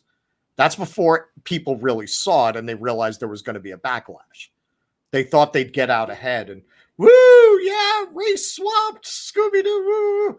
And you're not going to see a single review like that going forward. Now that it's become clear that this is not approved material by the party, you're not going to see any more of that positive feedback. Zach Boyle says, I saw a great Mexican cast Scooby. I don't know how many episodes. Where'd you see that? Were you high in Mexico? Yeah, I was joking. It's a joker. I missed something. Well, and also this whole thing of like doing an adult update of Scooby-Doo, that's not even new. James Gunn wrote the screenplays for those Scooby-Doo movies. What was that, 15 years ago now? Yeah, it sounds about right. So it's not like that was part of the whole reboot phase of like the Brady Bunch. Let's take the Brady Bunch and do an adult update of the Brady Bunch. This is the most common reaction this is getting is it's just mean. It's taken a show that was about this group of friends that supported each other, and it's just mean-spirited. And it's not even about the fact that you race swapped people. I don't think people would really care about that if it had any relationship to the source material. And this is what keeps being done again and again. You have these people who clearly hate this popular IP, but clearly deep down they know that their woke agenda is not popular. So what they're trying to do is insert it into IPs that are popular in order to spread that message. If you really had confidence in your aesthetics, where are all these great new movies and TV shows being done from this point of view? Why do you feel like you have to take things that already have a fan base and subvert them in order to communicate? Well, when you communicate it in this way, it's obviously going to be a failure because there is very little audience for wokeness in general. There's an even smaller, almost infinitely smaller audience for self-aware woke comedy, right? You know what I mean? But there is a way to do it successfully if you do it well and if you do it subtly. A movie that did it very successfully and not even so subtly was the Todd Phillips, Joaquin Phoenix Joker movie. Russell and I actually recorded an episode on that. Russell actually wrote an article about that when it came out. That was back in 2019. We had no YouTube show back then. But maybe we should revisit that for the film club, because that's an example of taking a well-known IP and basically injecting a certain message into it. But that tapped into a very sort of class-conscious zeitgeist attitude that a lot of people were feeling at that time. And so it worked. And people really embraced the sort of social, political sort of themes of the movie. By basically turning the Batman mythology on its head, making Bruce Wayne this privileged little fascist villain, and the Joker was the sort of renegade rebel leading a very imperfect, obviously, and confused, but we felt justified rebellion against the sort of aristocracy of that world. And so it worked, right? And actually, Todd Phillips told Joaquin Phoenix when he was pitching in the movie, he says, we're basically making Taxi Driver, but we're just calling it Joker so that people come see it, right? Right. And Joaquin Phoenix said, it's funny because, I think Todd Phillips actually told the story on the Michael Moore show. He said, Joaquin Phoenix asked me, he says, well, I'll do it. But he says, can we call it Arthur instead of Joker? Because the character's name is Arthur. Todd says, no. The whole point is we have to call it Joker. Otherwise, we're not going to be able to make it. So we call it Joker, and then we make the kind of movie we want. We sneak this message into it as a sort of Trojan horse kind of thing. And it worked. It worked because the message was right and the delivery was right, you know. So it's not impossible. But look, there is just no willingness to adapt on a lot of these people's parts. And we were talking offline about this earlier, where you mentioned how, you know, it's this age-old saying, Hollywood is a business first. It's a business first. It's about the bottom line. And yet we see a lot of studios willing to sacrifice the bottom line in order to try and cram these sort of woke messages down the audience's throats. And I think post-Trump, Hollywood really feels like it has a responsibility to drag the population in this woke direction, kicking and screaming if necessary, even if they don't like it. I think they feel a sense of responsibility, as twisted as it is. I think they feel that, you know, and we've gotten into this in the past because that's the only way they can express it. Because if you go in a class-conscious direction, well, that threatens them. That's what made the Joker movie so subversive, right? And so controversial. And that's why before everybody saw it and loved it, if you remember, they were smearing that movie in the press before the reviews came in, before the audience got to speak, right? Before people went and saw that, it's going to cause incel violence at the theater, right? Exactly, right. They tried to undermine that movie as much as they could, but they couldn't stop the audiences from going to see it and loving it because it was great. Yeah, and I think really doing this, it's hastening their own demise. Hollywood lost 40% of its market value last year. And that is accelerating a process that's already been underway as everything moves towards streaming. Look, we had a big conversation about Andrew Callaghan and his movie, This Place Rules. Now, whatever you think about the movie, that movie is very much a product of an online aesthetic. That is coming. That is here. You have an entire generation that's been raised on that. Have you ever sat down to try to watch a classic of the 70s with a 20-year-old? Have you ever tried to watch something like The Godfather or The Conversation with a 20-year-old? You lose them in the first 5 minutes because there's not a cut. There's not an edit. Those slow scenes that are just left to play out, the way the audience is left to marinate in the mood, they don't get it. They don't get it because this is their aesthetic. YouTube, on the phone, the smartphone, online.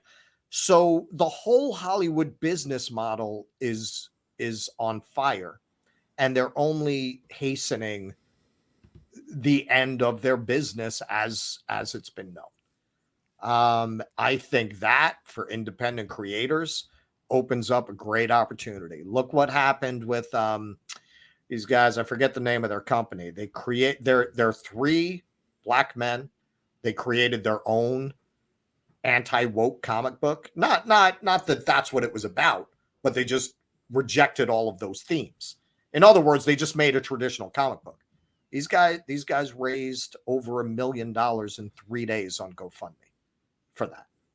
So this is just opening up an opportunity to make stuff that people like.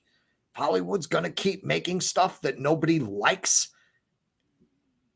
Nature abhors a vacuum. People are going to make stuff that people like, and they're going to distribute it probably online. They'll distribute it through other channels. And more, Hollywood is going to become irrelevant as it is becoming irrelevant. Yeah, for sure. All right. I think that's our show this evening, is it not?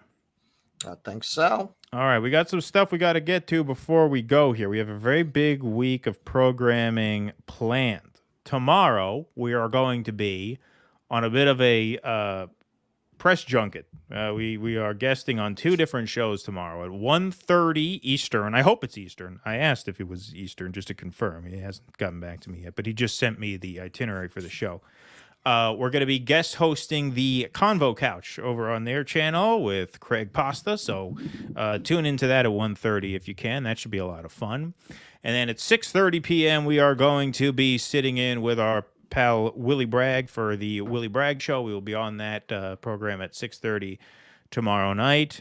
Tuesday, we will be off. We will be interviewing Tara Reid on Wednesday night. I am going to post an exact time of that interview in the coming days. It is possible we will record that. I have not confirmed that, and we might debut that on Thursday, but we'll be interviewing her on Wednesday, so stay tuned. I'm going to put up a YouTube post to let everybody know that, but please follow us on Substack to stay tuned with all these updates. So DueDissidence.substack.com. But that Tara Reid interview is scheduled for this week, and so we are excited about that. Then we have our show on Thursday, our regularly scheduled live stream Thursday night at 8 p.m. And then on Friday, our film club this week is a special film club episode where we are screening the film The Second Cooler by our friend Ellen Jimerson.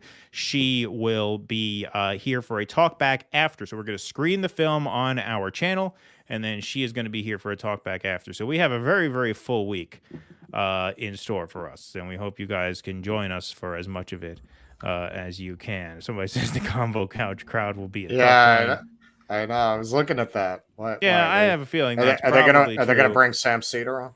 Yeah. No. Listen, where I'm gonna look like Sam Cedar to them that's the bigger risk. I see. Yeah, the bigger risk is that Russell and I are gonna look like Jenkins Sam to them. But I think that's what they're getting at there. But okay. We actually met Craig on the Indie News Network's Festivus episode. Where's Extra Bulla? I'm trying to give you a shout out too. I'm trying to pick a chat up for you. Go follow Extra Bulla. Extra Bulla is great. I'm gonna have to recruit Extra Bulla to guest host a couple episodes while Russell is being attacked by tigers in the Indian wilderness. Because Extra Bulla, I think, would be a great co-host for this show, and you should go subscribe to his channel. I'm trying to find you on the chat here, my friend. I can't see you. If you're here, say something. But Extra, Bulla, he's a lot of fun, and he does a great show. So go subscribe over there as well. But yeah, we have a lot. We have a lot going on this week. There he is. Hey, so you'll see. There's the logo there. Extra Bulla. There's the logo. That's how you spell it. Just type that into YouTube and go hit that subscribe button over there. But that's where we met Craig. He invited us on his show tomorrow, and he just sent me an email of the itinerary, which I have to look at before. We're gonna see how this goes with the Wi-Fi in the middle of the Indian jungles over there. We'll see how it works. We're gonna try to do it from India. Yeah, but, I'm definitely missing the first weekend because I'm pretty sure I'm going to be in the middle of the Thar Desert for the first Sunday show after I leave. Now, you said something about when you talk about sleeping in the desert, You mean sleeping? I'm in literally the desert, like a sleeping in the sleeping desert. bag? Well, they have like cots for you and blankets. I am going to bring a sleeping bag. They say it's not a bad idea. But you if you sleep want to. outside in the desert, Yep. under the stars. They cook you dinner out there. And you sleep in the desert. Yeah. Do One they night. have like someone on lookout for snakes? And... Do they have those in the desert there? I don't know. Do they have? Is that no? The cobras are in the jungle, aren't they? They're jungle creatures, aren't they? No, I think cobras are desert creatures, right? Aren't they part of like Egyptian, lore, right? Well, but remember at the time of the classic Egyptian culture, it was very verdant around the Nile. Listen, I'm not trying to give you second thoughts about the trip, but there are other poisonous snakes besides cobras. Yeah, but not that we associate you probably with India. won't get bit by one. Probably not. Probably not. So Radical Nation, Avatar is doing very well, but remember the original Avatar was woke before we hated all that shit because it wasn't being forced down our throats. It was this environmental parable. It was an anti-imperialist parable. It was an anti-imperialist, and from what I understand, this one is just kind of continuing in that vein, and it's a big spectacle, and it's visually, something to see. People who I respect say it's like watching a really pretty screensaver for 2 hours, and the script is ridiculous, but so was the original script. I mean, the original script was nothing to write home about either. It was this big visual spectacle. I mean, I think the original Avatar was very, very well executed in the same way that like Titanic was very well executed. Like Cameron is very good at building traditional story elements and delivering them very well. Titanic was beautifully shot. It had a beautiful score. The screenplay was very well structured, right? He doesn't reinvent the wheel from a narrative point of view, but he plays very good fundamental baseball in that way. And even in a movie like Avatar, where you're thinking at the beginning, it's going to be impossible to become emotionally invested in these blue things. By the end, you're really rooting for them. It's a classic good versus evil story where you become very invested in rooting for the good guys to win. And so it was well done in that way. Yeah. I enjoyed it. Now, you know what I think is more indicative. This is my overall take on a lot of what's happening in the culture. You can force people to take your shit in order to get their university degree. You can maybe force this on people if their local elementary school is teaching stuff they don't agree with. You cannot force people to buy games or not buy games. You can't, wherever people are free to really express their opinion, you see what they really think. That was what was so terrifying to them about the election of Donald Trump, because once they got in a voting booth, all of this cultural influence you think you have, you don't really have. You want to see something that says a million words? Look at how Hogwarts Legacy, I think it's called. It's the new Harry Potter game.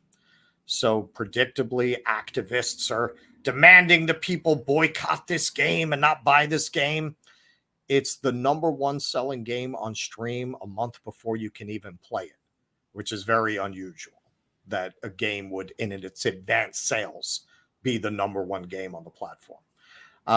So there you go. This is what people really think. If anything, just like Rowling is intimating in that tweet, these people are probably helping the sales of this game. Right. All right, let's wrap it up, shall we? Pretty Proletarian, thank you for the $1.99 super sticker. I think that's everything we got, is it not? I think so. Everyone's trying to scare me now with tarantulas and stuff. See what you opened up now. Well, I mean, just saying, sleeping out in the desert. It's not for me. I was never a big traveler for that reason. I would have among many others. Well, you know why I'm traveling now? I would have traveled a lot more. I was always busy producing and directing shows. And so I just didn't have the time. Like, I'm really trying to do the things that I would have done if I had not been always producing or directing one show or another. And I think for a lot of people, definitely myself, COVID really definitely, I came away from it saying, don't assume you can do next year these things that you want to do. Don't assume that the situation is going to allow it. If you can do it now, it's on your bucket list, go do it. Go do it. Yeah, my friend had a trip to Italy booked right before the lockdowns. There you go. Obviously, had to cancel it. So, right. All right, everybody. Well, 1:30 p.m. tomorrow, we're going to be co-hosting the Convo Couch. 6:30, we'll be on the Willie Bragg Show. Wednesday night, we're going to be interviewing Tara Reid. That'll either broadcast live or we'll put it up on Thursday after our live stream show. We will let you guys know about that. Please follow us on Twitter and Substack and everything so you get those kinds of news when we break them. And then Thursday live stream, Friday the 2nd, cooler with a filmmaker talk back afterwards. Busy week this week. The thing about growing a project, the pain in the ass about growing a project is you have to grow the project. Now you actually have to put the time. It becomes a gig. Yeah, like I was telling Russell, it's much easier to just fail, which is what I'm used to. We've been trying, but in spite of our best efforts, the show is growing. Exactly. We're like, okay, so how much can we curse? How much can we offend both sides? And we just keep growing. It's like the producers. We tried to do Springtime for Hitler, but it packed out. Yeah, exactly. All righty. Very well. Thank you guys very much for watching. Thank you to our Super Chat contributors. Thank you to our patrons, our Substack subscribers, patreon.com/DueDissidence, DueDissidence.substack.com. If you haven't yet, please hit that like button and please hit that subscribe button. We will see you throughout the week. Thank you very much, everybody. Please clap.